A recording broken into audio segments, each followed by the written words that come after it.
দেখো বন্ধুরা, আজকে আমি ডিম ভেজে আলু দিয়ে তরকারি করব। কেন ডিম ভেজে আলু দিয়ে তরকারি করছি, কেন ঘরে তেমন কিছু সবজি টবজি অতটা ছিল না, তাই ভাবলাম কি রান্না করা যায়। তাই দুটো ডিম ভেজে তা আমি আলু দিয়ে তরকারি করছি। তাই আমার ডিম ভাজা হয়ে গেছে, তো ওইটাই ভাবলাম যে তোমাদের সঙ্গে একটু শেয়ার করা যায় যে ডিম ভেজে আলু দিয়ে তরকারি আমি কি করে করি। তা শুকনো শুকনো করবো না, একটু ঝোলই করব। তা দেখো আমি ডিম ভেজে আলু দিয়ে তরকারিটা কীভাবে করছি। তাই আমি ফোড়ন দিয়ে দিয়েছি, গরম মশলা তেজপাতা ফোড়ন দিয়েছি, দিয়ে এবার পেঁয়াজ কাঁচা লঙ্কা সব একে একে মশলাগুলো সব দিয়ে দেবো। তা তোমরা দেখো আমি কীভাবে রান্নাটা করি। রান্নাটা সাধারণ হলেও খুব সুন্দর খেতে লাগে। যেহেতু ঘরে কোনো সবজি নেই, তা কী আর রান্না করব, তো এইভাবে ভাবলাম যে এইভাবে রান্না করা যায়, তো সবাই মিলে খেয়ে নেবে। তা ওই জন্যে রান্নাটা আমি করলাম। তো একে একে আমি সব মশলা দিয়ে দিলাম।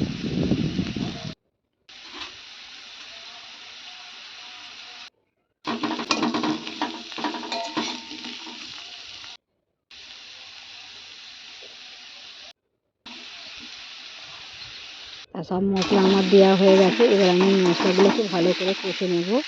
নিয়ে এবারে আমার দেখো আলুতে তেল ছেড়ে দিয়েছে, তা আমি আর একটুখানি কষে নিয়ে নিয়ে জল ঢেলে দেবো। তা জল ঢালার পরে আমি ডিমগুলো দিয়ে কিছুক্ষণ ফুটিয়ে নিয়ে তুলে নেব। তো এবার আমি এই জলটা দিয়ে দিলাম।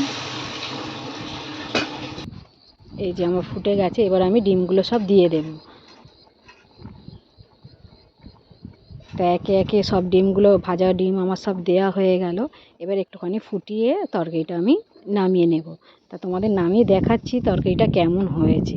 তা তরকারিটা কেমন হয়েছে তোমরা কিন্তু কমেন্টে বলবে। এই দেখো কত সুন্দর লাগছে তরকারিটা, আর খেতেও খুব সুস্বাদু হয়েছে।